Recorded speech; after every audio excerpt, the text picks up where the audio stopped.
Cool. Hello, hi, and welcome to Some Other Heroes, a very special Some Other Heroes. Some other hero. Some Other Hero. This is an Ashling themed one shot. Unfortunately, Charlie couldn't make our last live episode, but I didn't want to just kidnap Ashling and take her out of the mix again. I've done that a couple of times now. Yeah, that would be awful if that happened. I know, I feel like you'd just be expecting it at this point. So we're doing a little one-shot exploring Ashling's adventure with Alabaster. So consider this episode 33.5. Little expansion pack. Yeah, exactly. Cool. My name is Chris. I am blessed to be the DM for this wonderful show. I only have one of my players today, so the introduction should be very, very quick. This is also pre-recorded, so... I don't need to warn you about chat or anything like that, which is great. I use he, him. If outside of this, I am an illustrator, a all-round nerd, geek, and TTRPG enthusiast. With me is this wonderful human. I have to go first? You have to go first because, well, look at it this way. You have to go last because I have to go first. Okay, yeah, fair enough. I am Charlie. I use she, her pronouns, and I am an illustrator and writer and lecturer and also big nerd. And I am playing Ashling, who is my beautiful, chaotic, adorable, lovely satyr, who also uses she, her. And she got a demon in her brain. And she got a demon. She's got the demon Alabaster, who will also be taking part in this episode. Right, well, there's no admin, no shout-outs today, so we're just going to dive straight into previously on Some Other Heroes. Our friends came back from their adventures in the cairn. They found that the city itself, Cloud's Cairn, was in more disarray than they had anticipated. They tried to help out where they could, made some discoveries which caused some questions, including the 13th throne, the empty seat of the gods, the mysterious and mythical 13th god who has been missing for as long as anyone can remember, suddenly developed symbols on its one of its seats, one of its temple places, including a symbol which the three friends deciphered as Throne's Blade, the strange celestial being that they discovered in the realm of dust and shadows. The second of being a shield, and the third being an upside down rabbit with an axe embedded in its chest, which they have deciphered as probably meaning their old enemy Cotton has been bound to the 13th throne as well, after Eugene banished him back to that dimension. Bear with us 1 second. Toothless has decided to give Rain a hard time. I love it. Like, fuck's sake, Toothless. It's like a live episode, really. Oh. So, following on from this, the friends returned home, and Alabaster and Ashling had a bit of a heart-to-heart, in which the two of them decided, mostly at Alabaster's urging, it was time they returned to the scene of where this all began for them. To where Ashling first found the Alabaster puzzle box. Our scene shifts, and we find the Sparrowhawk, a light merchant vessel with an aether compass and the ability to slip through smaller spaces than larger vessels. It swims and hooks through the floating stones surrounding Ladywell Farms, the outermost community protected by Cloud's Cairn. As is often the case this time of year, frost clouds are forming on the horizon. An early morning low cloud is burning away to reveal a clear but very crisp day. Behind the wheel of the vessel, Mani Hirish taps a gold-rimmed pipe on the wheel and settles her dark eyes on the skies before her. Quick travel to the farms is not unheard of. Most people, of course, will be preparing to come back to the city soon, the season's farming coming to an end. She eyes the 2 passengers she does have warily. Neither are really known to her. One, a fair-featured city-born with strawberry blonde hair tied back in a uniform-style braids, wearing green, loose-fitting clothes. Neat and out of the way, she stands, leaning against some barrels. A second figure she has heard of, possibly only by reputation. Teal hair with loose practical clothing mark the seater, even more than the hairy goat legs and long dark horns tipped with white. Aisling leans on the rail, standing out of the way of the handful of crew that the Sparrowhawk has, in an unusually determined mood. Charlie, what thoughts are going through Aisling's head?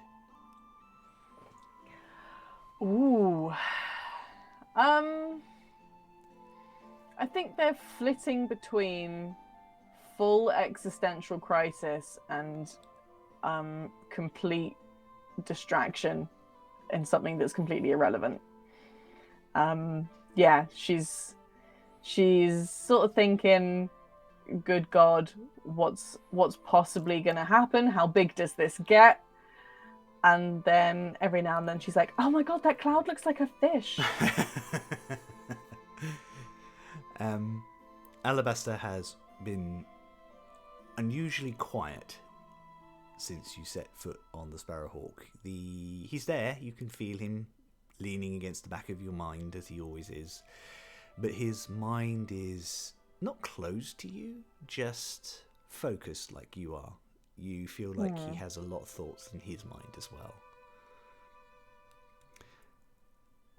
It's almost it's unlike you to be snuck up on. You're quite an alert young lady, but you are brought back suddenly as a slim figure stands beside you. Hi! I don't think we've actually been introduced. My name is Callie, says the other passenger and thrusts out her hand. Hi! I'll shake her hand. Sorry, you just seem very lost in thoughts. Yeah, whew, yeah. It's not normally that much going on. In the old dome piece. Hi. Where are you headed? What are you doing here? Oh, I'm delivering a message to Ladywell Farms. Just some mercantile business my boss wants to take care of. Just wanted to do it in person. Quite boring, really, if you think about it, but what can you do? Is that your job? Do you do that a lot? Yeah, a bit of a tough gig in a world where people can send messages instantaneously and there are Aarakocra to fly between different islands. But I love it. I like the personal touch, you know? Getting to know the people I'm working with. Yeah, it's nice. How about you? What are you up to? Oh! She I feel like in her head she can hear Eugene and Rock being like, don't do it, don't tell them everything, don't immediately tell people everything. So Sorry, excuse me. she actually manages to listen to Rock and Eugene. It's like, I'm just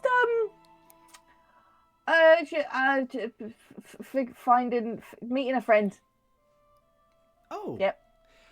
Are they farmers out here? Or, I don't know, there's not a lot on Ladywell Farms, to be fair. I mean, I think they are farmer trainee.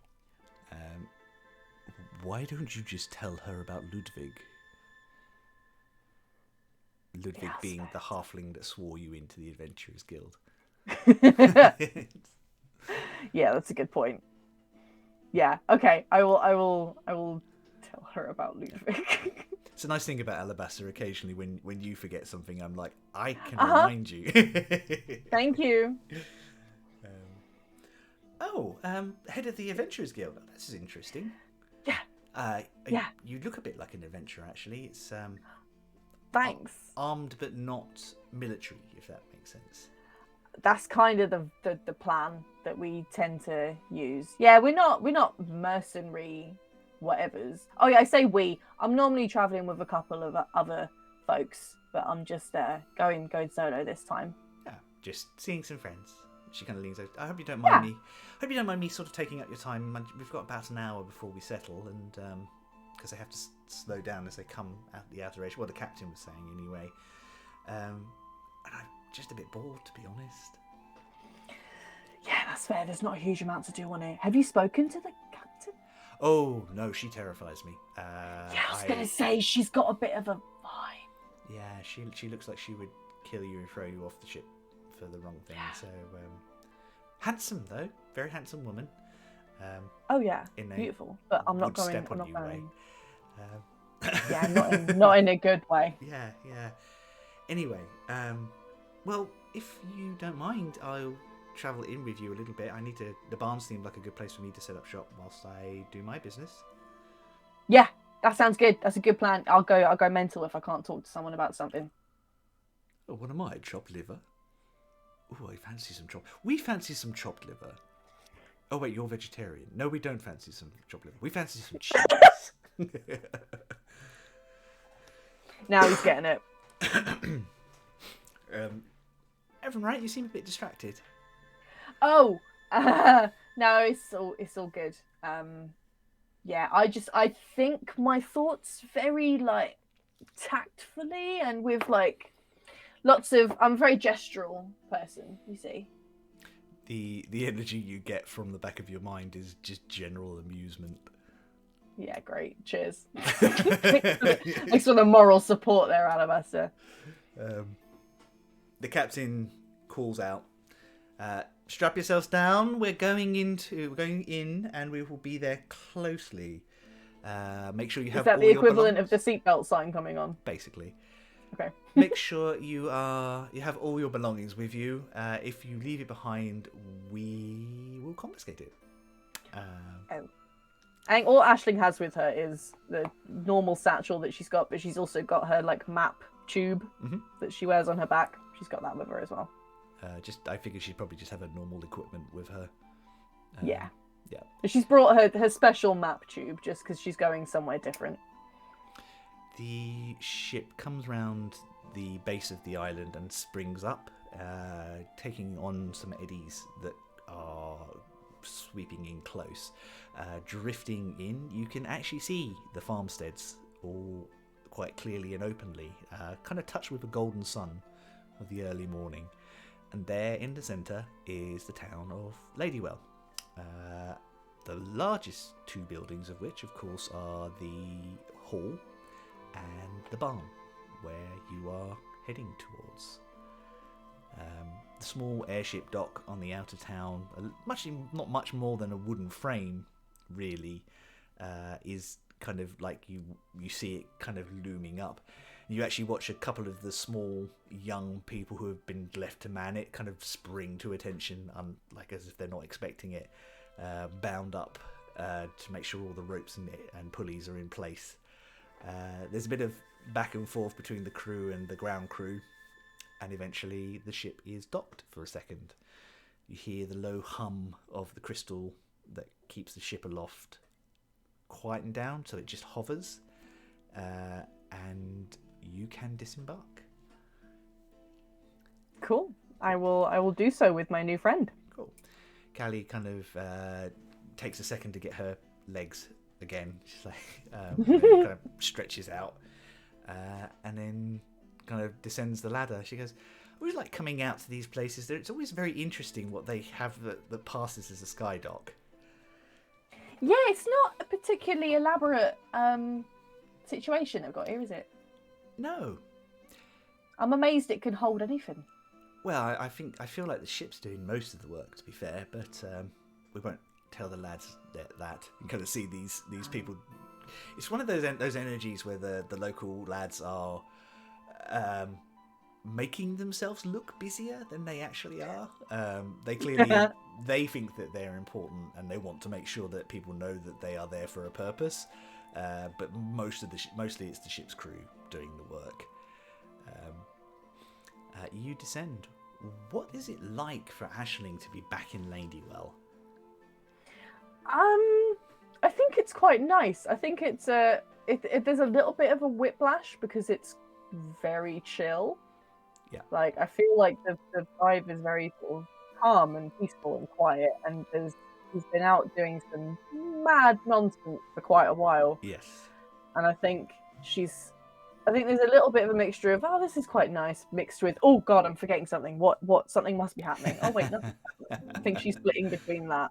I love that.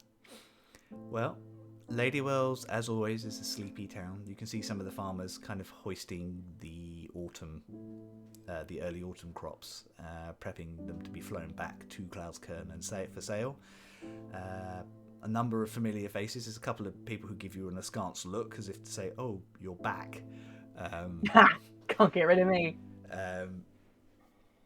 It's not too far. There isn't a lot of Ladywell, to be fair. So it is very easy to kind of get to the barn within a few minutes. Inside, as you approach, you can hear the sound of metal on metal. And the familiar shouts of Ludwig training some younger and newer adventuring recruits. Pushing open the door for you and Callie, you are into what passes as both the office, the main thoroughfare, the tap room, and the training area. Oh my god. Ludwig is standing off to one side, covered in, a little bit sweaty, wearing a vest top. Their one arm has a big switchy stick, of which occasionally they are jumping in and slapping the hand of a young human man who is, well, hopeless, to be honest. He's trying to get him to correct his posture and things like that. Not in a cruel way, but in a just sort of, if you do this, this can happen and you can drop your sword sort of thing. Mm-hmm. After about the third time disarming this poor boy, he looks up and over, and they look up and over, and a big grin fills their face, and they wave and just kind of point towards the desk. All right, that's enough for now. I think you've roughly got it, but you need to make sure you're doing the drills when you're not here. Otherwise, I'm never going to get you ready to face things. And the next time that we get a wyvern or something like that, you're just going to get eaten, and I don't want that. The boy kind of looks a little crestfallen, but then kind of stoically nods and then marches off. Ludwig just goes off to one side, finds a quick wash basin, and kind of like dabs themselves off as quickly as they can, and then puts a shirt back on and wanders over to you both. Well, there's a face I didn't think I'd see again. Hello. Hi. Ashley. You alright? Hello, I'm very good. Is everything alright? Didn't expect to see you.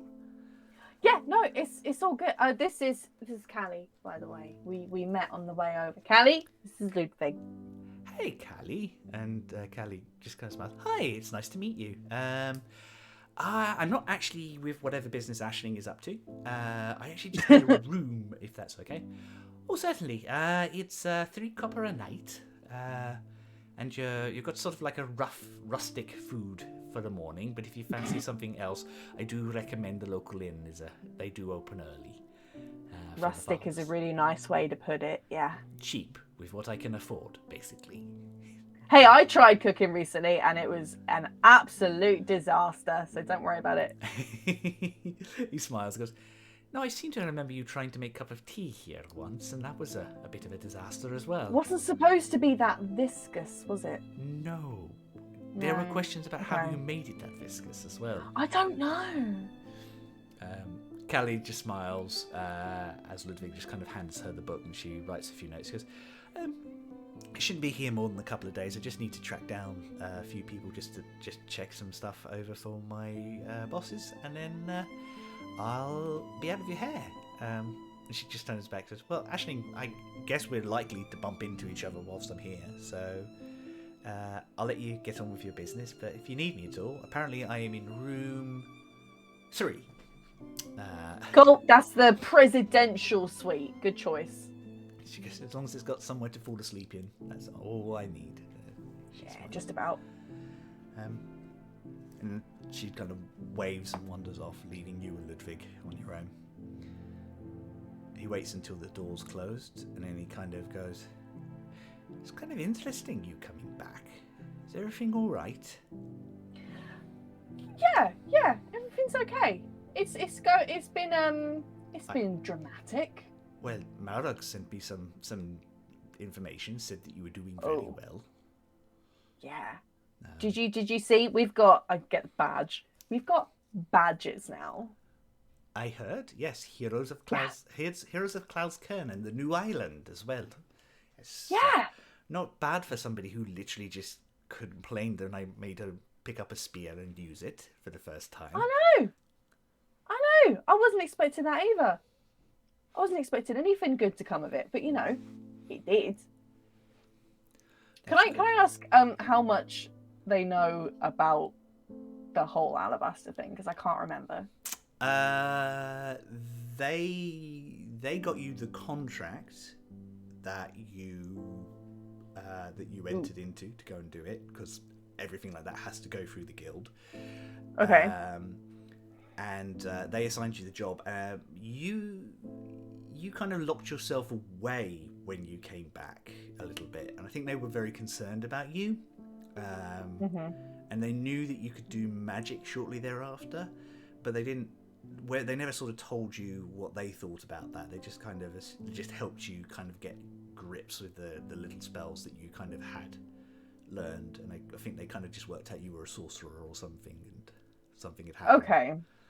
Okay.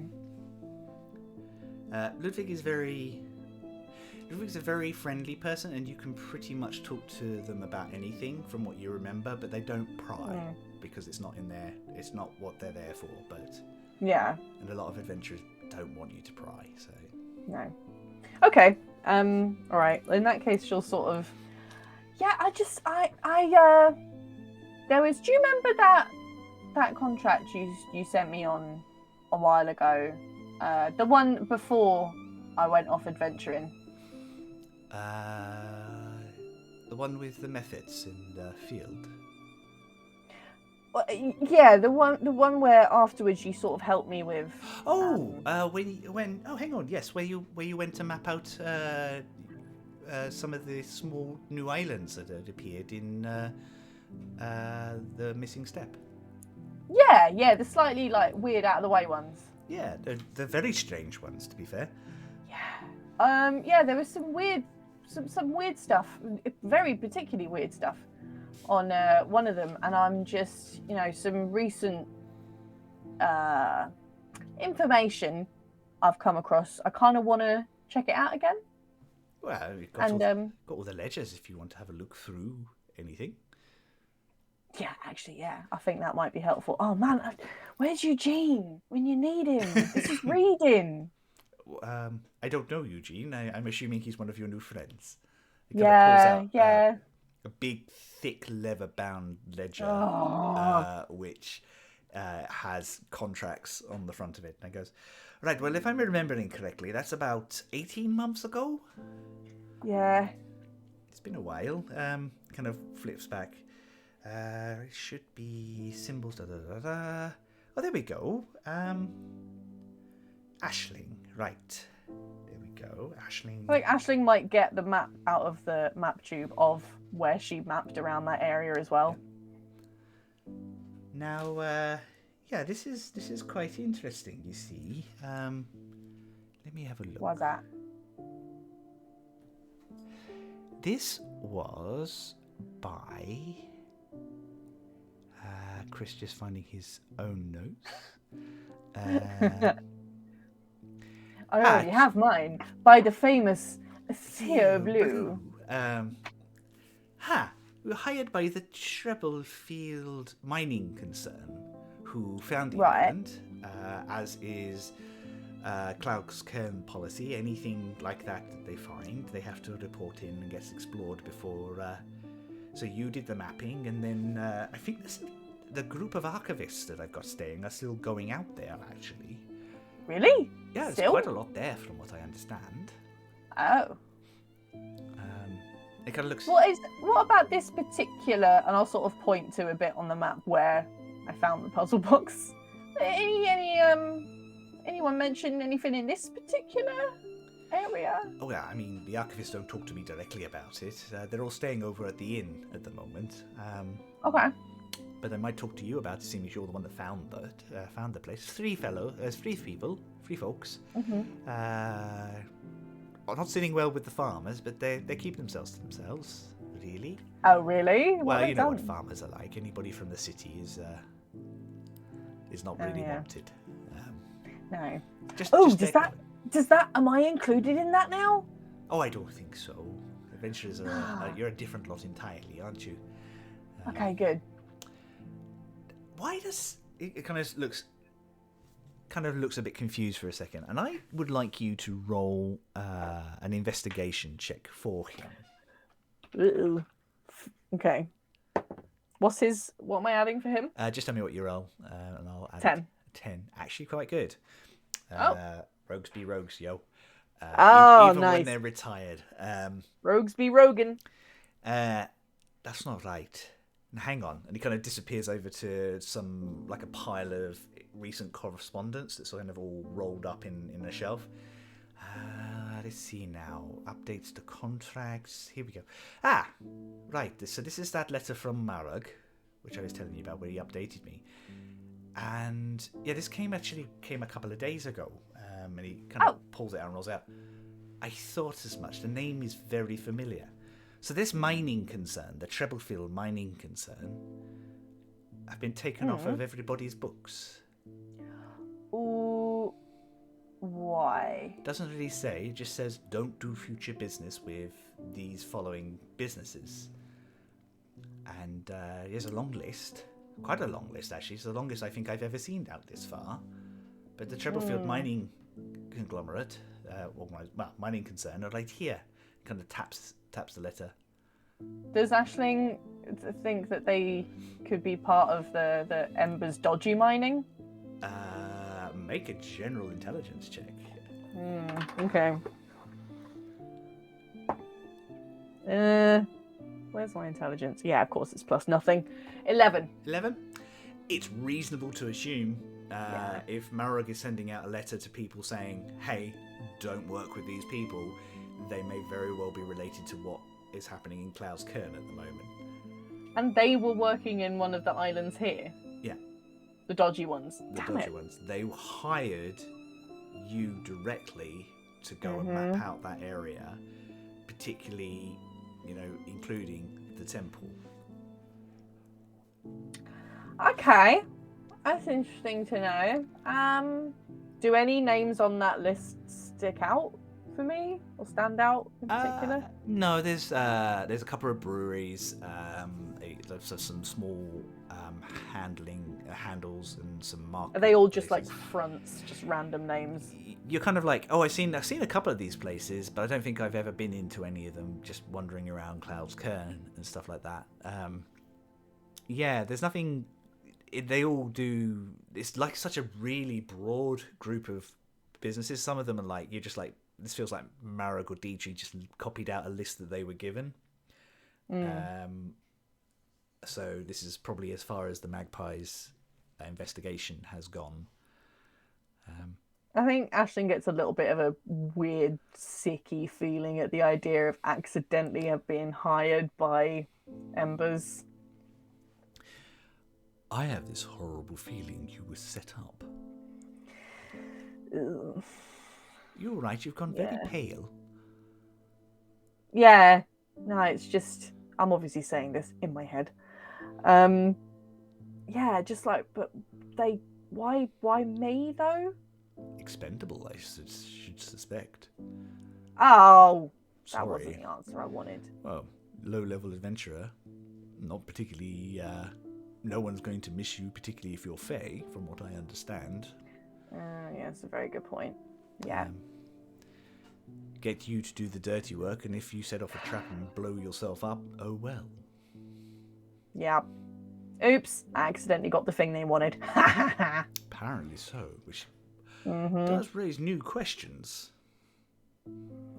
Yeah, just a little bit. I think Ludwig is kind of looking at you, just kind of talking to yourself in your head. Yeah, I'm just going like... Aisling, do you need a cup of tea or something? Oh yeah, you better make it though. Okay, when you sit down, you seem very distracted. Yeah, it's I think that list there. Have you ever heard of the Embers? Can't say I have. No. Not good. Is that Not good. one of those newfound bards or something? Hey guys, we're the Embers. This is our new EP. No, they're a bad lot. Bad, not good group of folks doing bad things. And I have a funny feeling that they were playing a significant role in sending me out to that island. You think that they're behind what happened to you, whatever happened to you out there? Maybe. Well, they sent me out there. That's for sure. Well, the archivists are still going out there. Are you planning on investigating where you went before? Yeah, I think I'm gonna need to. Do Just. you reckon they'll take me with them? I'm sure Could they I will. hitch a lift? You mapped the place out. You gave them what they needed to start research. That's true. Yeah, I think they come from the Citadel or something. One of the. So. Okay. Just if you are going back there, just please be careful. Yep. You're far too precious to kind of throw yourself away on whatever these embers are. Yeah, I'll do my best. If anything, Rock and Eugene would be fucking livid if I died out there. So. Well, I'd rather it didn't come to that. It sounds to me like I'd have a Rock and a Eugene to deal with. Yeah. Oh, you don't want that. All the paperwork. he smiles. No, I'll be careful. Thanks, though. Kind of steps to the kitchen area and starts. You hear sort of like crockery and things being clattered around as he starts making it. I feel like I sort of watch. I'm like, so how does he do it? Ashley. How does he make a cup of tea? Ashley. What? Ashling. Oh, what? Oh, for goodness sake, it's bad enough when you get distracted in here. It's worse when you get distracted out there. Do you know that?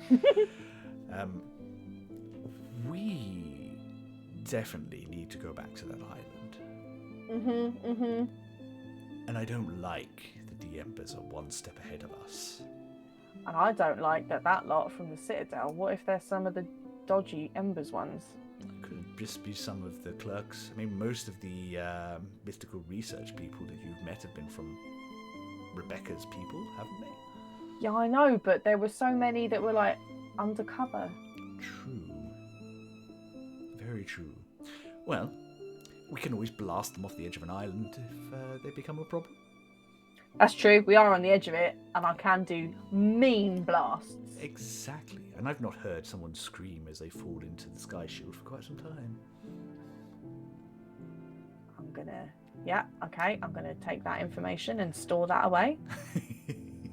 Nice. Right. Well, what do you want to do then? I want to have a cup of tea that's pourable, and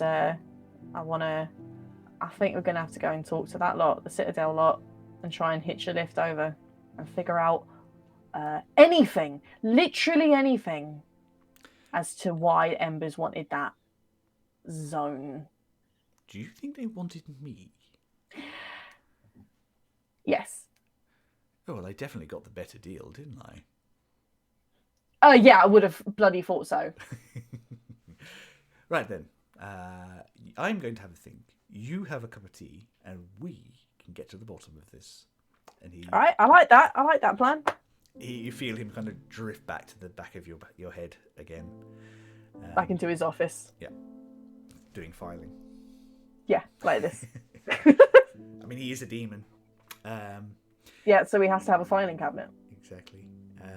Ludwig comes out, has a nice sort of china pot that you're familiar with. One of those ones that kind of clearly is a little past its best, but it's still good. But that's the best kind of teapot. Kind of cracked from being hot and cold too long around the edges, and just leaks a little bit from the lid as he pours, and the like. Little worn out, but still good. Vibes. Yeah, that's what I'm saying. That's my new Twitter bio. The two of you talk about most of the business at Lady Wells. He's got 3 or 4 adventurers kind of on the trot at the moment.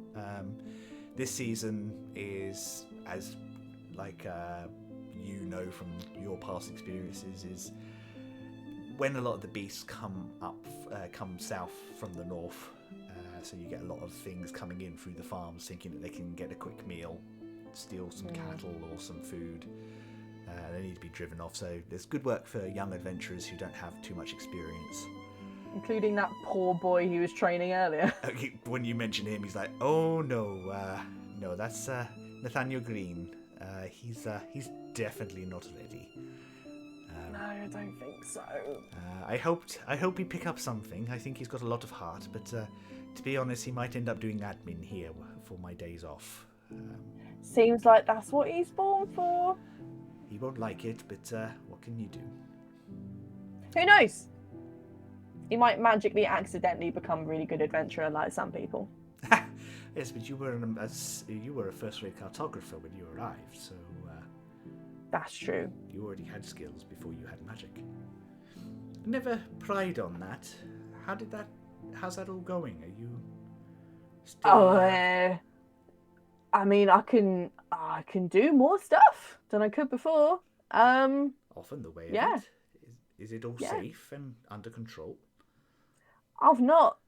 Well, I mean, there was the odd occasion with some armour that ended less than ideally, but that was fine. Everything was fine in the end. It was fine. That sounds like quite a story. Oh, yeah. There's a lot of... Yeah, turns out there's a lot of, like, messy, fighty kind of stuff involved in this, huh? Often, yes. Yeah. But I knew Marog would find you stuff that would be of interest to you, and there was so little we could do for you here. Yeah, it's kind of a finite space, isn't it? And you had finited it all. Yeah, exactly. I sort of reached the edge of that. No, it's been pretty amazing, actually. It's been really cool. I was not expecting... Well, I didn't have any plans. You knew. I didn't have any plans for what direction my life was going in.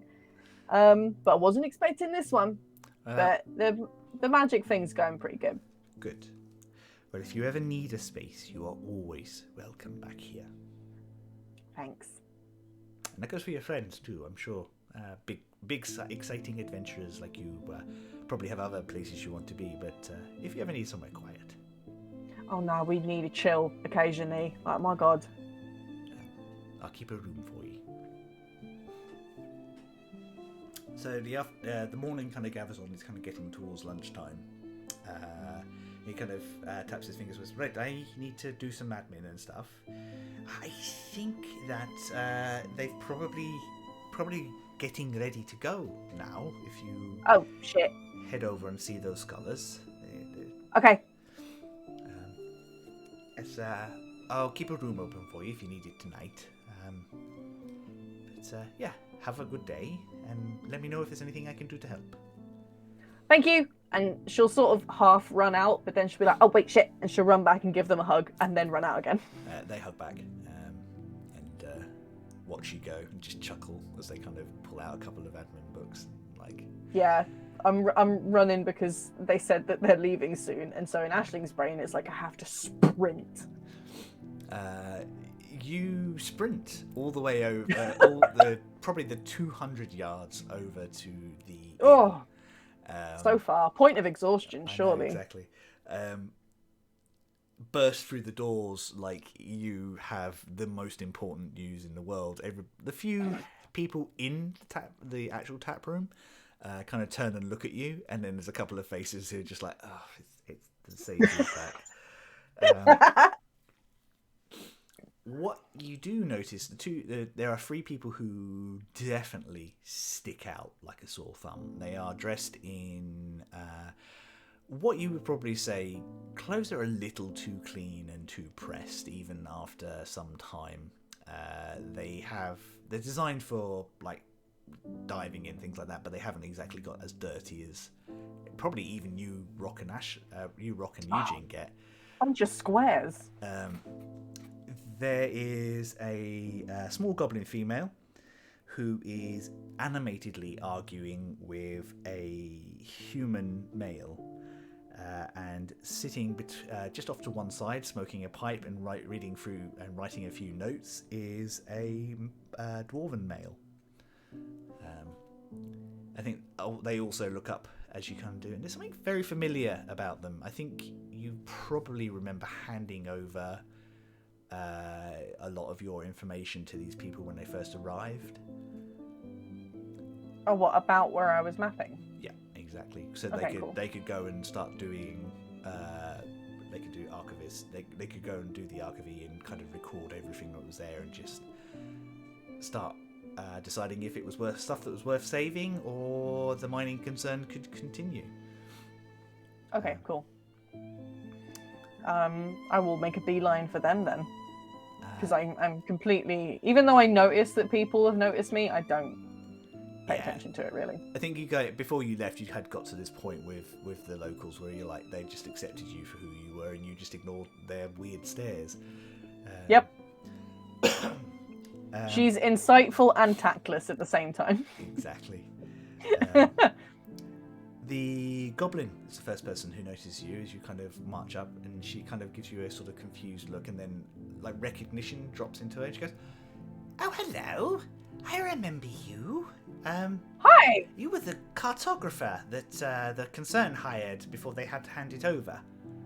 That's me. Yes. Ashlyn, nice to see you again. Nice to meet you. And I put my hand out. Zati Bayam. And these are my companions, Arta Hal. And the human kind of nods and smiles. And Drekik Steelfoot. She kind of kicks the dwarf, who kind of puts his feet down, stands up, and kind of gives you a size over, and then puts a big meaty hand out. Nice. I will shake that hand. What meets you down here? You seem as I thought you had finished your work over here. Yeah, it's kind of another little thing that I needed to investigate, and I was wondering if I could possibly hitch a lift with you the next time you go, because that might be quite soon. The three of them to this area in particular, by the way, and I'll get the map out again and sort of point to that bit. Don't pray to a god of luck, do you? Because actually, we're just about to head out there this afternoon. Oh, amazing. When were you last in that particular bit? 2 days ago. We came back because we needed supplies, and to be honest, we've mostly been down there. There's the temple you found down there is vast.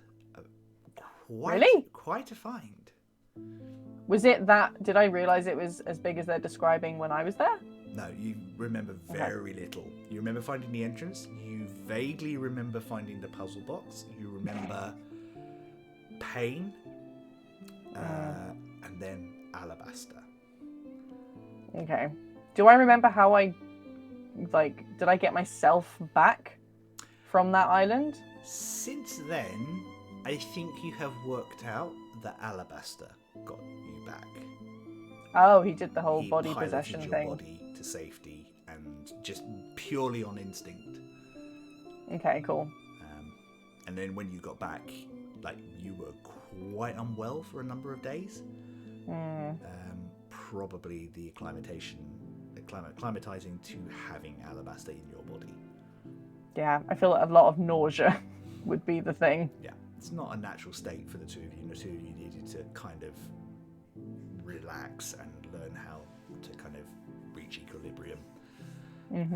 I think Alabaster's been very open about that time. I think he was like, my only instinct was to save you, and the only knowledge I had was how to get you back to somewhere safe.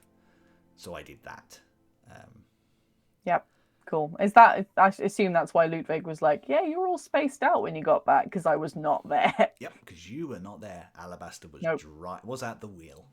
Alabaster take the wheel. Alabaster take the wheel. I was full zombie mode. Yeah, and last time when you went to the Realm of Dust and Shadows, he had a lot more control. but you were not present. Your whole spirit had been sucked from your body at that point, so it's a bit different.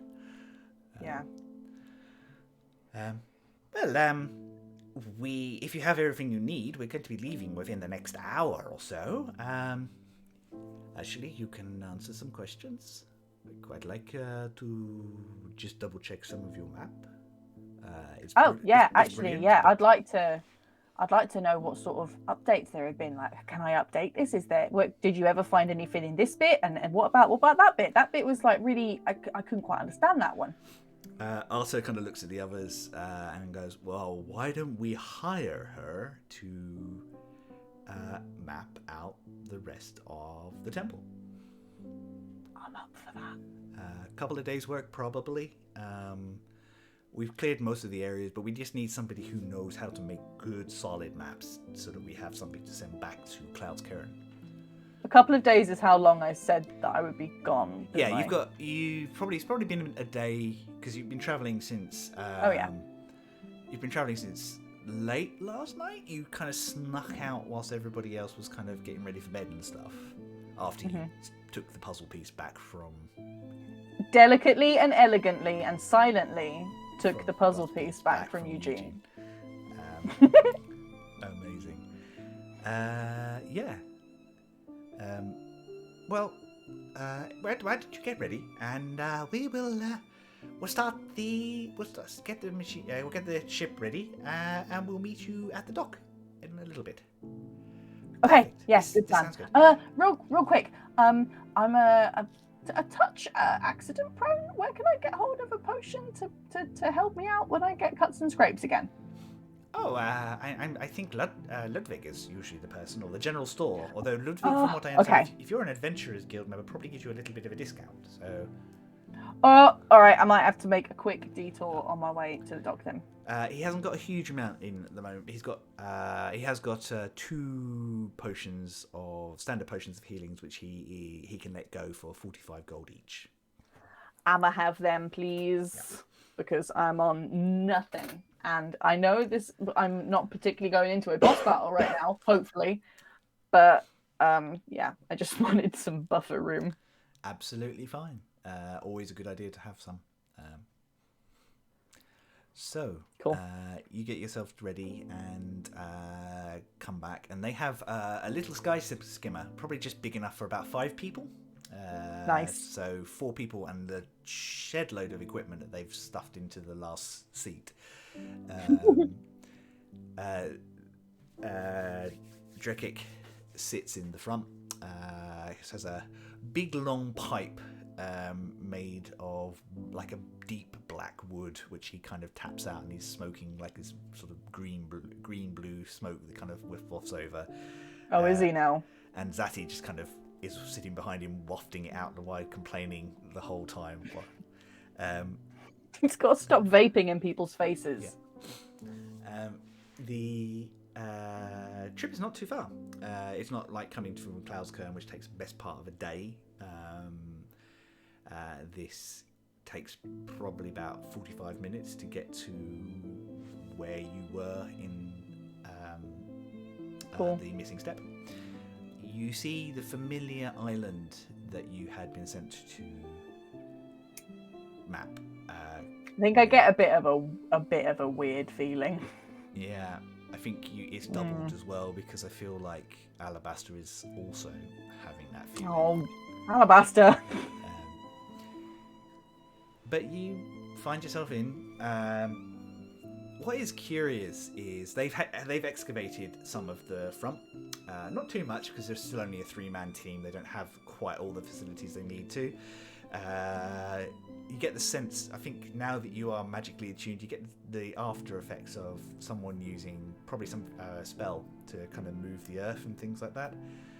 Something that you're probably aware that people can do. The temple place is as you remember it when you found it. It looks like a cave entrance, and then when you get further in, you suddenly realise that these are fluted columns that are buried in the wall.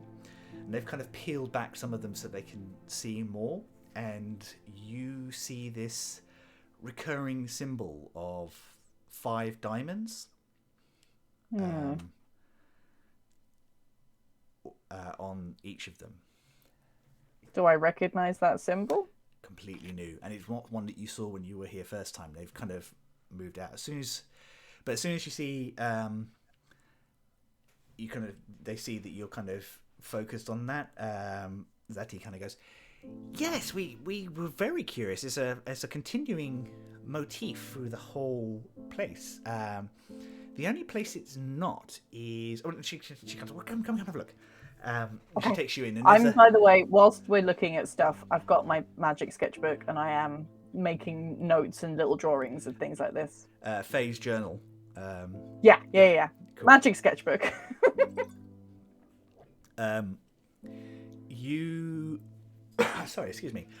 You make your way. She takes you into the temple, and it's kind of this opens up into this area that you really remember. This is the place where something happened.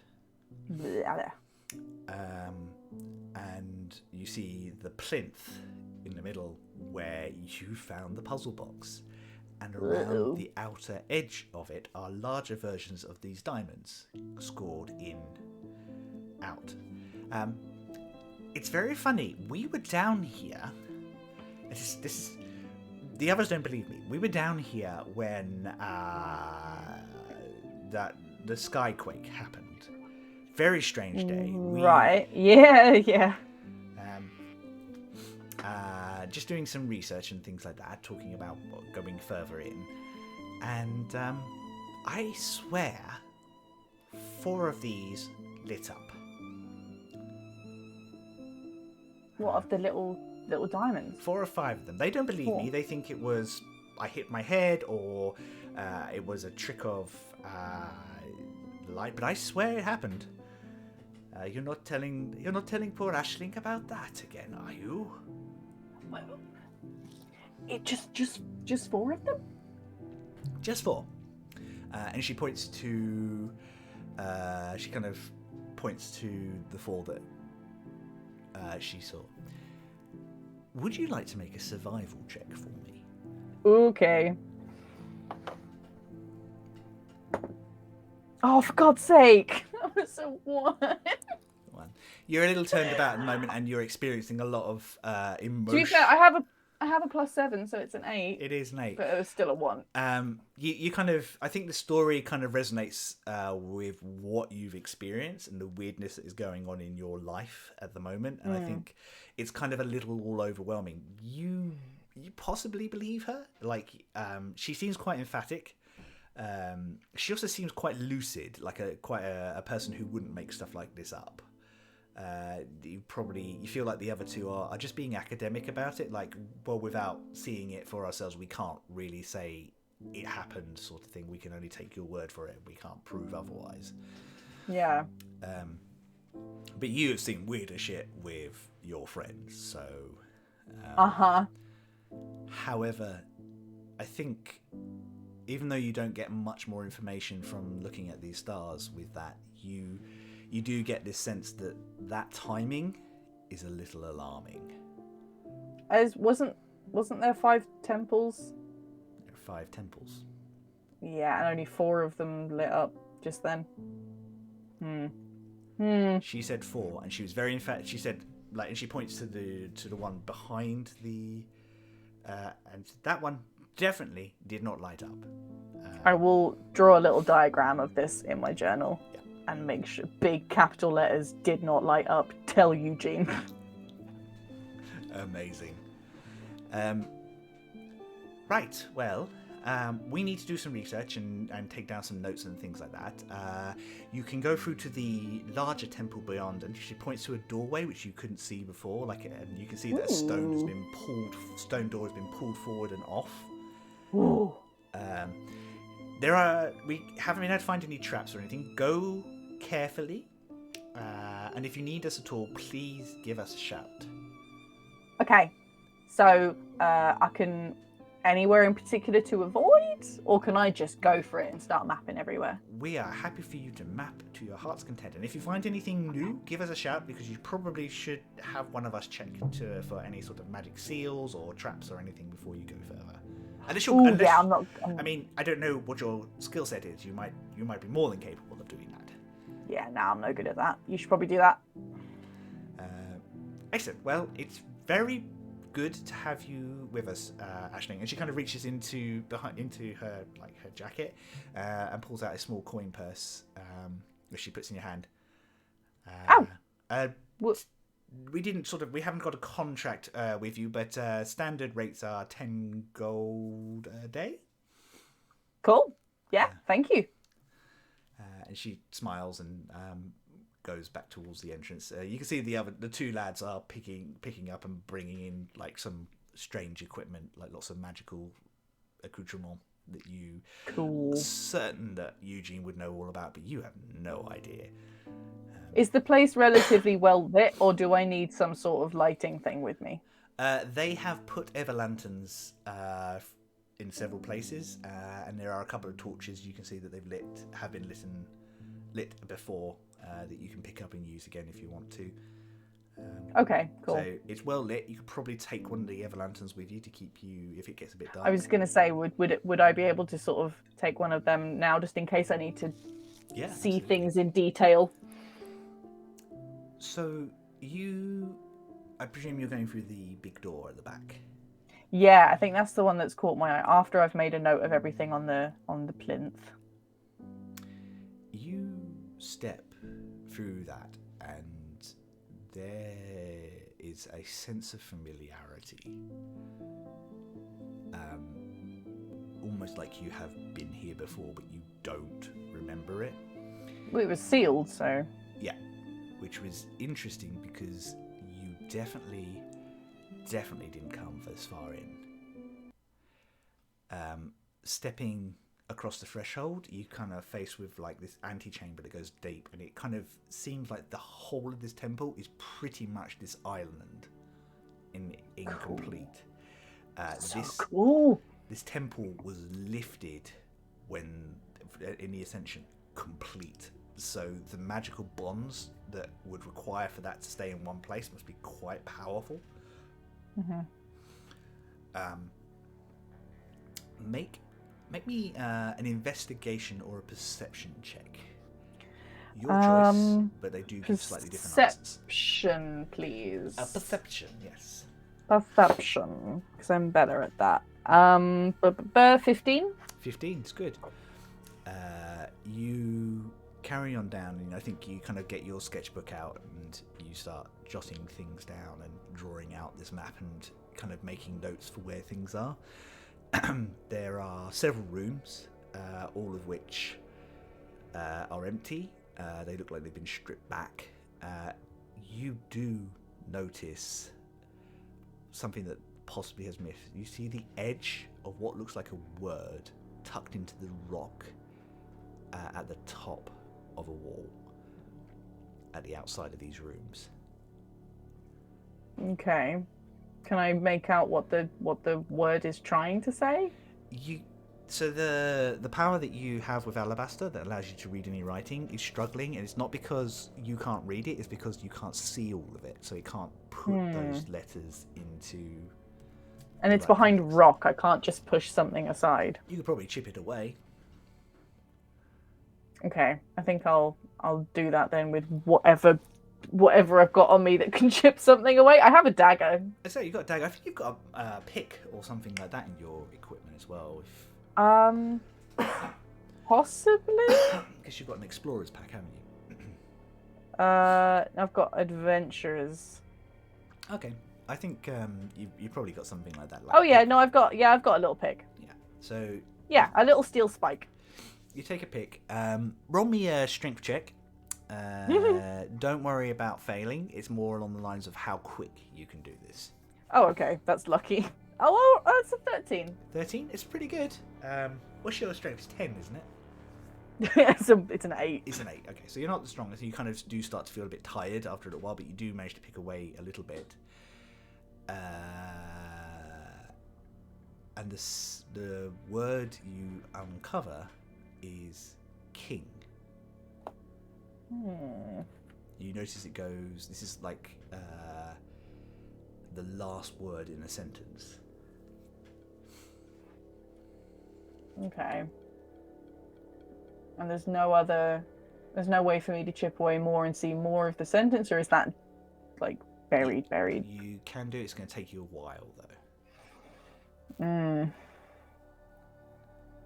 I think I'll check in with Alabaster briefly and be like, "Hey, Hi.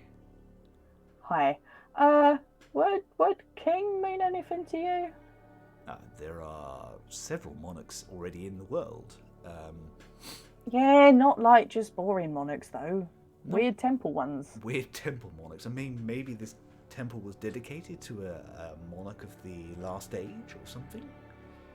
Well, that doesn't explain why I was here. No, or why those little diamonds were around you and only 4 of them lit up. Yes, slightly worried about that. Yeah, me too. Have you jumped to the same conclusion I have? What, one of those 5 temples of the keeping this guy shield? Yeah. Yes, have you jumped to the second conclusion that I have? What, that this is one of them? One of the temples is not working. Yeah. That worries me greatly. Yeah. Because that's not great, because I feel like all 5 of them should have lit up. Yes. At the same time as when everything went a bit... Yes, and it's very hard to keep you alive when everything that you live on falls out the sky, so not a fan of that. No. Okay. What? King, though. Can I make a suggestion? What? Let's use a little magic.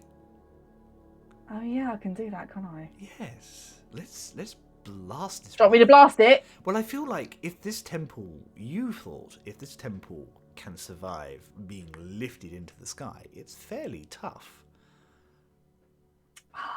See, I was tempted, but I didn't know whether that would be too ashling of me. But if you insist, I'm going to blast it.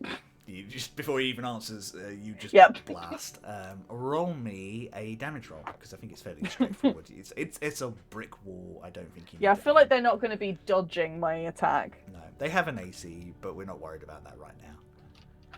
Good. I just rolled to hit anyway because my brain tells me that's what I should do. Oh, okay. Sorry, excuse me. I will be agonizing, obviously. Oh, so absolutely. it will be 11 damage on the first one. Do I need a second one? Do the second one just in case.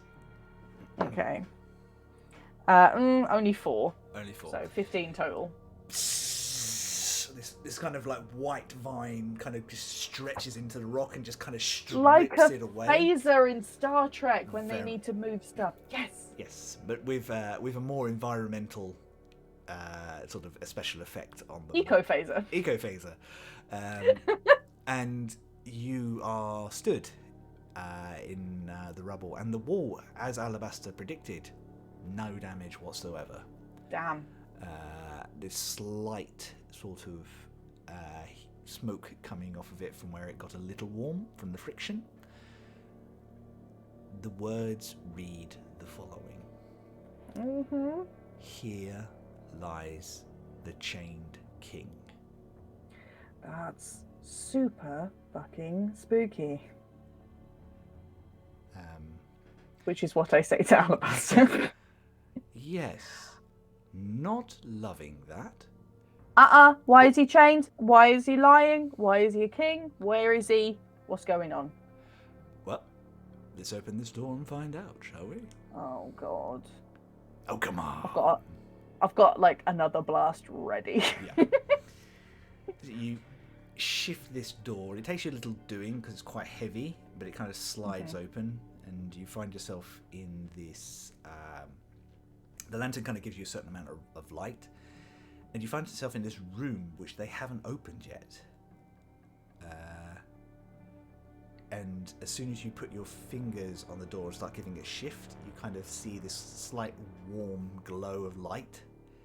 And it shifts and opens. What? Oh, I think we're invited. Whoa. Is that a good thing? Well, I mean, if it's linked to me, presumably it's something to do with the realm of dust and shadow. Alright, you put a word in, yeah? I don't want to get killed. Well, I will not let you get killed. If I say run, you run. And it's not like you don't have Misty Step now. Oh yeah, that's a good point. I actually have spell slots right now. This room is very different. It is furnished for a start. And there is an empty wooden chair that has been painted white. It sits empty. But what sits next to it is the colossal corpse of something demonic.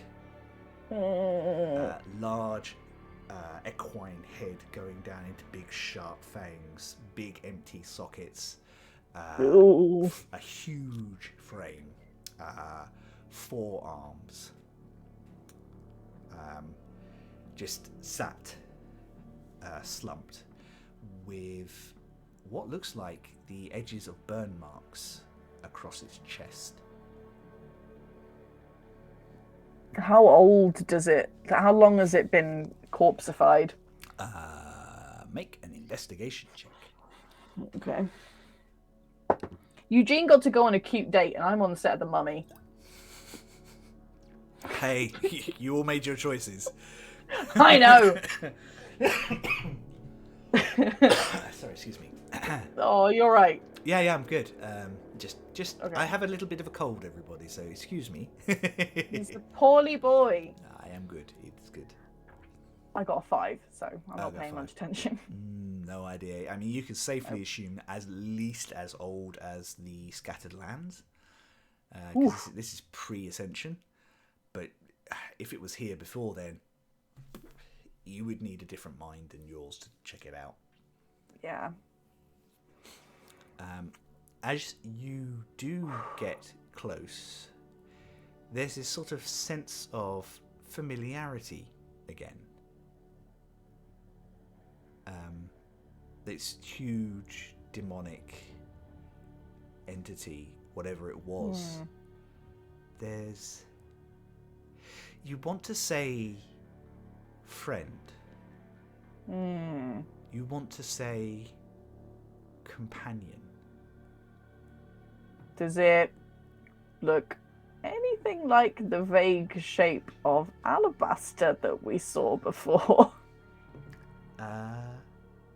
Alabaster, the vague shape you saw of Alabaster only had had a standard set of limbs. Yeah. Was very slim and bipedal. Not like this at all. This is Okay. much bigger. What about Throne's Blade? You make me a wisdom saving throw, please. Oh, what? No! Shit. Okay, 17. 17. I will answer your question about Throne's Blade before we get into it. Yeah, you were actually thinking about Throne's Blade at that point. You're like, no, Throne's Blade she's multi-limbed like this thing was, but she was very dark but quite clearly celestial of some kind. Like Eugene kind of confirmed as much for you later as well. Like there was something darkly angelic about Throne's Blade. This is quite definitely demonic. This feels like very similar to the imps that came to serve you. The ones they accidentally burst into reality. Yeah, but much, much bigger, more powerful. And whilst you're thinking about this, you notice your hand is reaching out in a gesture that's not unlike a sad affection. Ooh. And before you can stop it, it touches the skeleton. And there's a flash. No. You stand before the Alabaster throne. You see this demon, but white scales all the way back. Like his head is almost draconic in its sort of feature, like this huge, like muscular body, arms. In its hand is a gigantic shield. It is talking to Throne's Blade, who has her hair swept back. Her hair has her hood pulled back. Her hair still drips over her face, but that bright eye is not as angry or as rabid as when you met her before. You also note that she has all her limbs.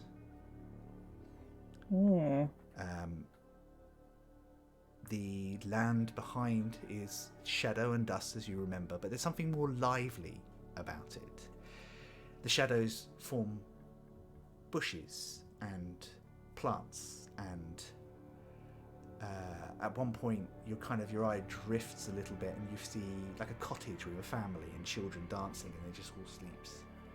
And there's something gentler and kinder and more connected about this world than when you were here with your friends. A third figure walks in. Tall, humanoid, dark eyes, pale white skin, wearing heavy armor and horns that sweep back impossibly far, curling into these white points that seem to shine ever so slightly like stars. He marches past the two of them, placing a gentle, kind hand on both the others, and sits on the throne. You see a small human come forth, intelligent looking, auburn hair, eyes that seem to shift in colour, and you're aware of what the conversation is. This is a petition by the people of the world for the chained king's aid. Your vision shifts. You are standing outside this temple in a grassy field. There is an army of people behind you.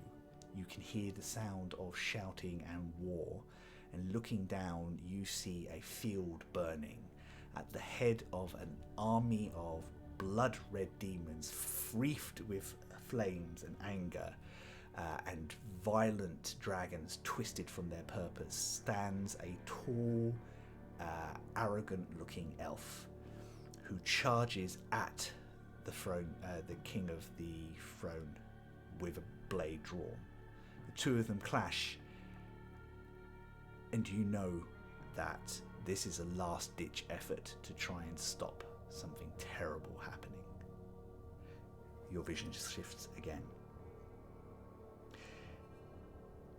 You feel them. The 5 temples, the things you helped build. These wonderful, beautiful last hopes. But you feel your enemy, the one that has been trying to take their realm from you. You feel anger. Throne's Blade dies. It has left behind to guard on her own. Throne's shield lies dying next to you. The temples will go off. It is all you can do to hold the people in place. Instead of a continent rising the way it was supposed to, the lands break and shatter and scatter to the winds. What should have been one home for humanity, for mortal kind to gather and pool their ideas and resources, is now pebbles in the wind. But you hold them. You hold them all. Every single soul pushed through the land of dust and shadow just the way its creator intended, held and then deposited just where they need to be. The sky shield is in place, and all it cost you was everything.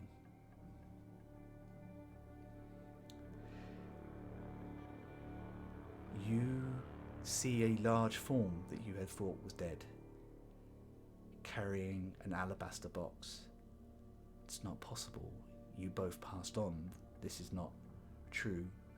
Throne Shield looks down at the box, tears in his eyes, or what is left of them, placing them upon an altar. He presses his head against it, and then slowly pulls himself to the chamber.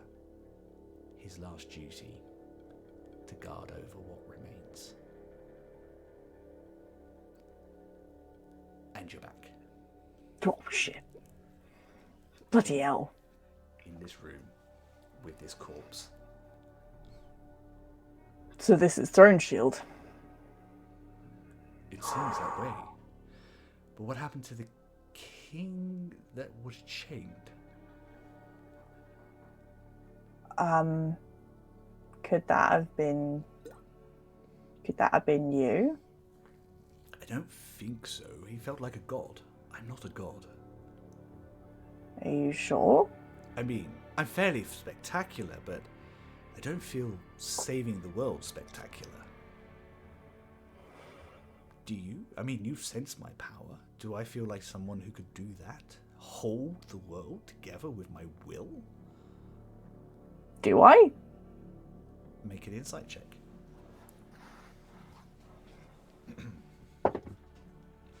Dirty 20. Ooh, good. Alabaster is getting stronger. You know that. You felt that. You're both getting stronger together. Both your magic and his presence and his confidence and his knowledge have all got mightier as you have. But he's a long way from the sort of power. This is something that only one of the 12 could do. Or maybe not even one of the 12. Something even older and more powerful than them. Okay. Oh. I have more questions than I came in with. Yeah. Yeah, same. Do you feel that? And Whoa. your hand, your other hand, you look down and you're holding the puzzle piece. Is it still in the? Is it? Am I touching it? You're touching it, and you kind of see these last tendrils of something dark wisping off of it. I feel like I'm shaking them off. Like ah. I think you cleansed it. What? Oh, and I'm not sensing the other magic attached to it anymore. Well, I'm not like tearing apart at a soul level, so. That's good. That's always a good sign. Do you want to try and put it in the box? Do you think it's okay now? I feel nothing from it other than what we've been looking for. Okay. Yeah. I'll try. I'll very gingerly put it into the bit. Cool. You put it in, and as before, it slides in, and the box moves and twists and turns, and a new pattern emerges on its surface. More of those reads. The words you're still not even with Alabaster's gift, still not able to read them. God damn it. But it feels more complete. You know that there are less pieces now out in the world. And you're How many pieces are now missing? I think 3, if I did. 3, yeah, I thought so. I feel like you got delivered one, which is a set of questions by itself. Mm-hmm. And you took this one from Cotton, and this is the thing that transformed Cotton into what is now serving Throne's Blade. Yeah.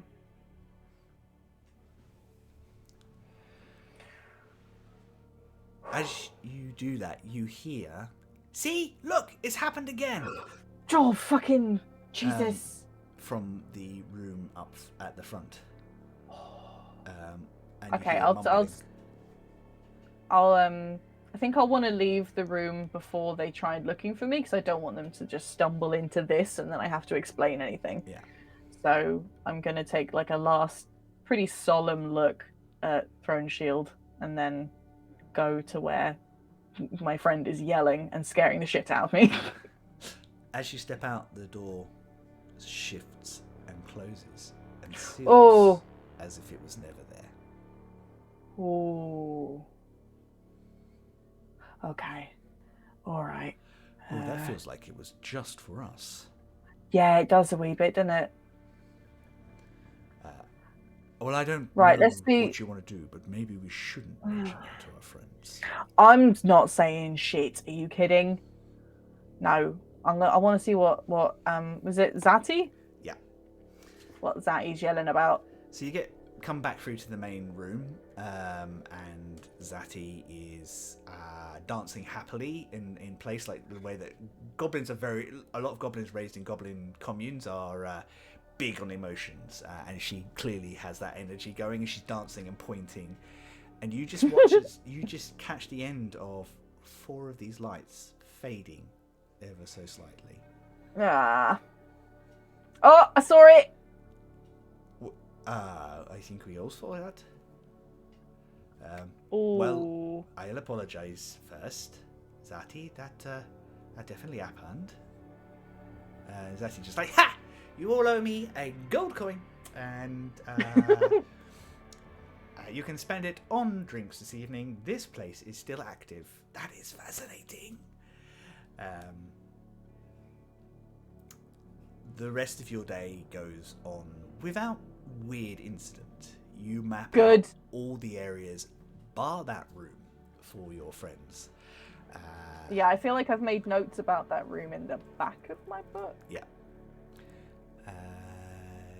It gets towards the point where it starts to get dark. They bundle up the stuff that they can't leave behind, and take you back to to Ladywell Farms. I think I'm surprisingly quiet the journey back. They're really impressed with you, by the way. They give you another 5 gold as a tip for your first day's Nice, work. Thanks. Because you've actually finished your work, and they're like, "Oh, we thought it'd be a couple of days at least." But nah, I can't do much, but I can do that. You get back to Ladywell's Farms. The village is not the most rambunctious. There's a few people in the inn. You can hear the local bard scraping out on his harp badly. Now having travelled. Yeah, you used the word scraping. I couldn't imagine it would be angelic and wonderful. What you had kind of put up with before, you've kind of got to the point where you're like, oh no, that's not good. You make your way back to the barn, and I don't know if you want to do anything else or whether you just want to sort of crash and think about what you have discovered. Yeah, I feel like she, even though there's a part of her that wants to go and hang out with like Callie and Ludwig and just chat shit for a bit, yeah, I think she's just, her brain's a bit busy, and I think kind of still got some residual sad from the feeling that she got. So yeah, I think she's just gonna go to whatever room she's got. You're sitting in the quiet. You don't sleep. We know this now. But you and Alabaster are both sitting in silence. Do you really think I could be throne's the chained king?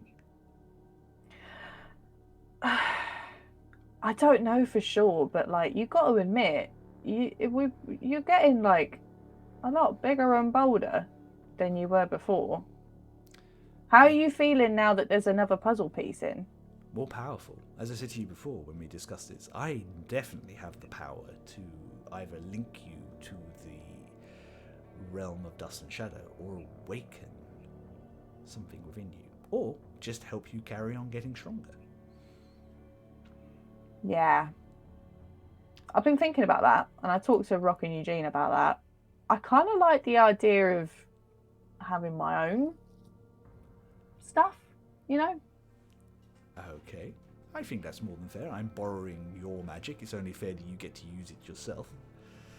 Yeah, I hope that's all right. No, like... I'm excited. So, effectively what that means is you can take a point in sorcerer, a level in sorcerer. Ew. As your next level, your level 8 level.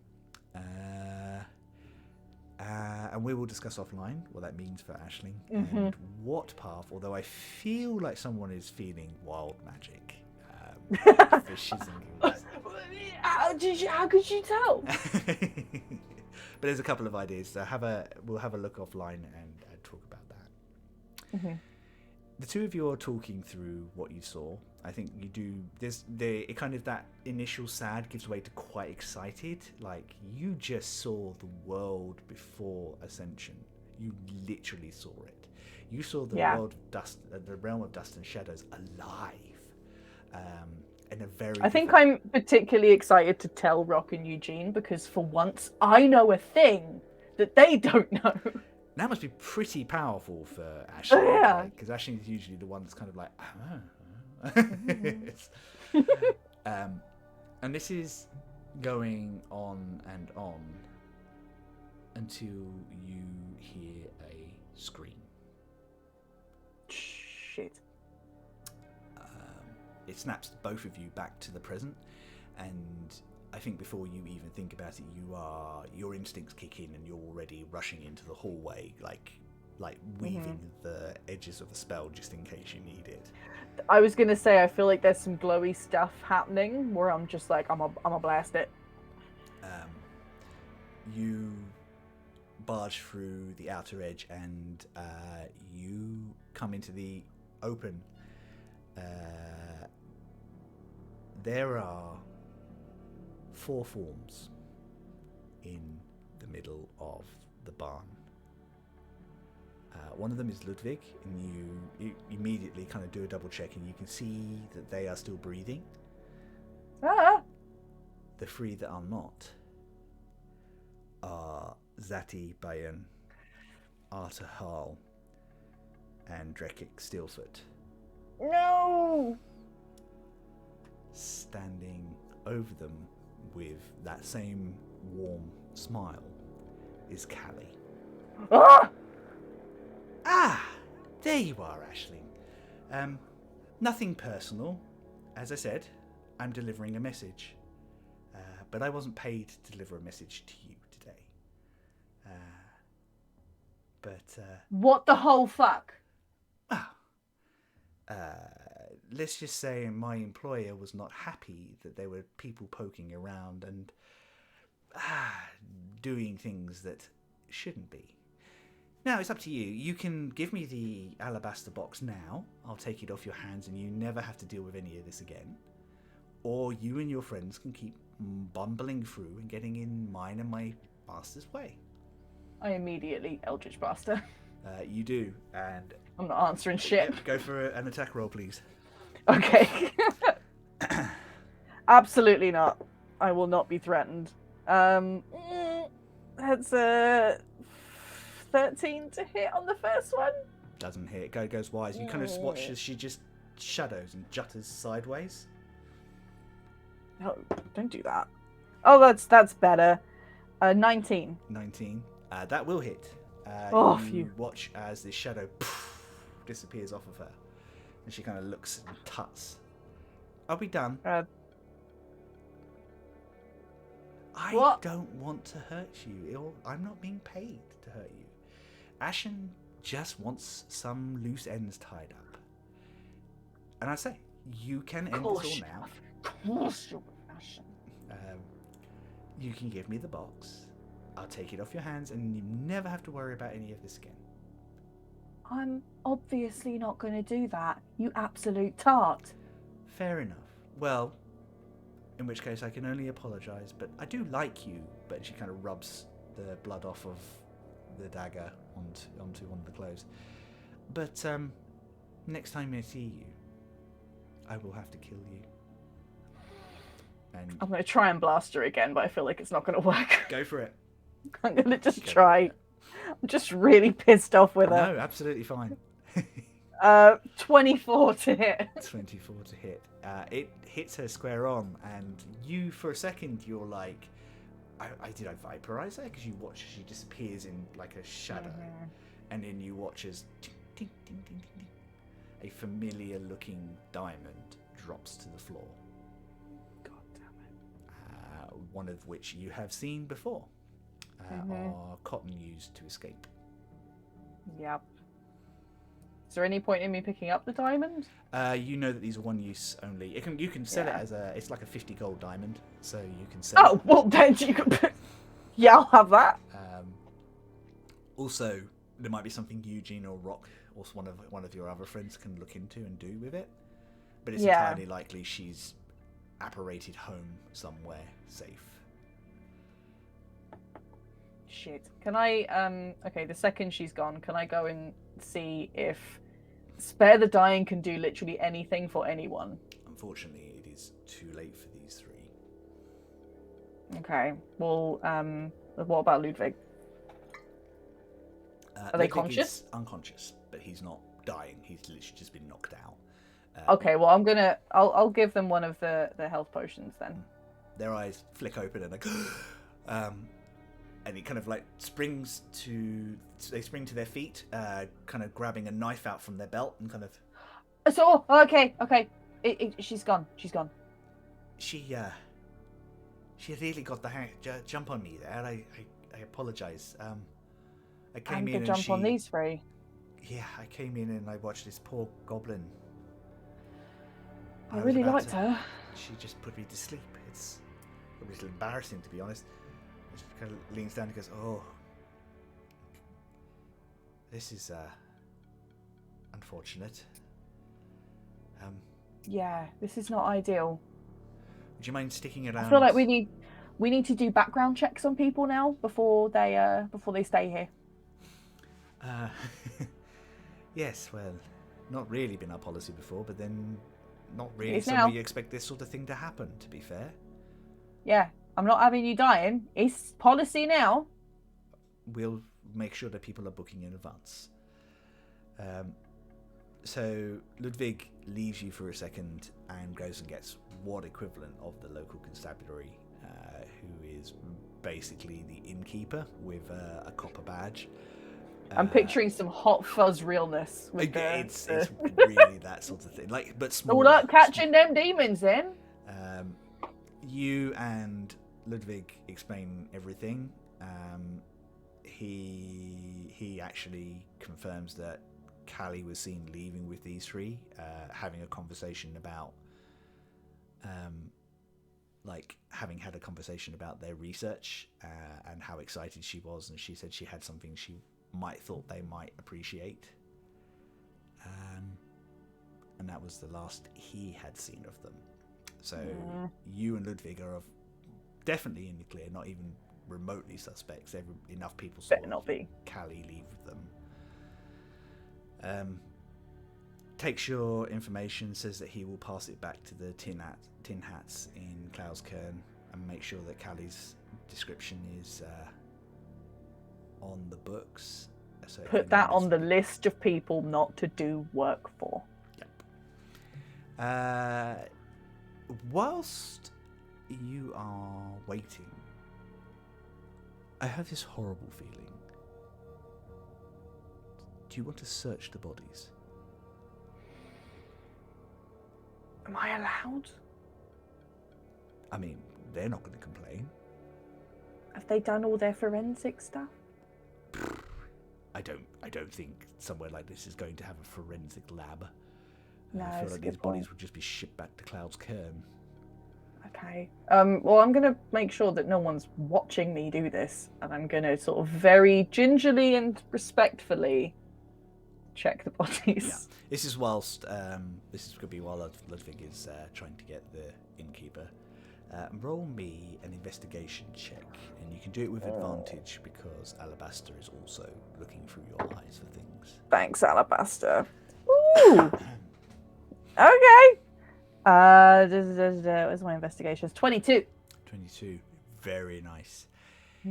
You're kind of going through the general equipment. Nothing particularly worth sort of noting, like notebooks, things like that, which will need to go back to the Citadel with them. Zati is clean, bless her. She's actually got a small pendant with a picture of her and a young yellow-skinned goblin. You didn't have to do that, Chris. Drekic is clean apart from the several bottles of kobold spit and various other things that you find on his person. Damn, Drekic! Chill out! And Arta, you're has a remarkable little amount of stuff. And you're kind of pulling back his clothes and you notice a little red mark, like a flame, just at the top of his shoulder blade. Is it a fucking Embers thing? It looks like the tattoo you have seen on several members of the Embers. Arthur, right. Okay, so Arthur was working for them and wasn't doing a good enough job? Arthur was a loose end. Oh, shit. Callie said as much. Oh, yeah. And whatever Arthur had done in his friendship with these two, she decided that was enough to warrant that they die as well. Damn. You're kind of detained, not like in a sort of like you can't go anywhere sort of way. Just get your statement kind of way. Get your statement, and some of the Tin Hats come over from the city. They're there the next day. You hadn't kind of intended to be here quite that long, but you are. Oops, murders. They take a statement. You're exonerated. I mean, you're a champion. I have a badge. You explain what's going on. You are able to get a lift back to Cloudscairn with them, if you want to, rather than wait for the next ship heading. Yeah, I think I will do, because as much as I want to make sure Ludwig's okay, I also really want to make sure I'm okay, and to do that, I kind of want to be back with Rock and Eugene. Yeah, I mean, Ludwig is fine. Ludwig is a bit shook, as the whole community is, but Ludwig is very much part of that community, and Ludwig is also is an experienced adventurer, so he's seen. Yeah, they're the brave one. That's true. So they very much fall into right. Okay, people, this is what's happening. This is what's going on. This is what happened. As you can expect, everybody in town the next morning is around, kind of going like this, trying to see what's going on. Most of them have never seen a body before. Yeah. Except for, oops, I've been here a few hours. You say goodbye to Ludwig, who gives you a big hug, tells you to be safe, makes you promise 3 times. Yeah, okay, God. And asks you to come back when things are a little quieter. And yes, they see you off. You are on the way back to Cloudscairn on the Tin Hats ship. What is Aisling's mood coming home? I think she's pretty angry but she's not even necessarily pretty angry with Callie. I think she's kind of angry that she trusted Callie so quickly, because she's so used to doing that. She's so used to just being like, "Oh, hi." Yeah. And then, yeah. So she's feeling a little bit bitter. No, it's fine. That feels right. Yeah. Alabaster is also very quiet. A lot of you has bled into Alabaster and vice versa these days. And I think he feels that guilt as much as you do. In addition, there's this strange revelation that there was another creature we didn't know about. Something powerful that tried to save the world and somehow is connected to you two. And the puzzle box. Yep. So somberly, you arrive back at Cloudscairn, travel through the fog ring, and make your way back to the mansion. You find the mansion's quite busy. People coming and going as Perb is setting up his research team. It is about, I'd probably say after all told, you've probably got a couple of days before you need to head off. But that passes quite quickly. I don't think you have time to really sort of talk. There's not a lot of privacy for the 3 of you in this time, just because there's so much going on. Getting ready to go and collect your ship, getting ready to start looking for the Temples of the Sky Shield properly. But you cannot wait to share this information with your friends. and hopefully that will be soon. But that's where we're going to leave your adventure today. Ooh! Ooh! I hope you have enjoyed this little one-shot with Aisling. I hope we have answered some questions and left you with some new ones. It's like a million. I reiterate, Eugene went on a cute date. Choices were made. I had to solve a triple homicide. Dear. Yes, so thank you so much for watching. I hope you all enjoyed this. We are both back with our fellows this coming Sunday. So excited. And the wonderful Alicia from Dice and a Slice is joining us. And It's going to be so fun. It is. Charlie, tell these wonderful people where they can find you. Cool. You can find me at charlievince.com. That's got all my social media handles and stuff on there as well. And my shop. My shop's got some cool things in at the moment. There's most of my stuff at the moment, including the pigeon clothing stuff, PIJIN clothing.com, is all at my studio because it is coming up to the last weekend of open studios in Norwich. So if for whatever reason you're watching this in time to come and see me because this isn't a stream, please do feel free to come visit the last weekend, which would be the weekend of the 8th and 9th of October. I have to keep remembering this isn't a stream. No, that's right. We're both kind of on that sort of same sort of flow as well. Excellent. You can find me, if you want to, over the socials using chrismepham.com/links. Everything is there, including a lot of stuff for some other heroes. But keep an eye on Some Other Heroes social because there is a lot going on at the moment. It's really good stuff and we're very, very excited. Both Space at the Table and Some Other Heroes have got different bits and pieces coming up soon. Yeah, well, we have been half of Some Other Heroes. We've enjoyed doing this. We hope you enjoyed it as well. And we will see you very soon. Love you, bye. Bye.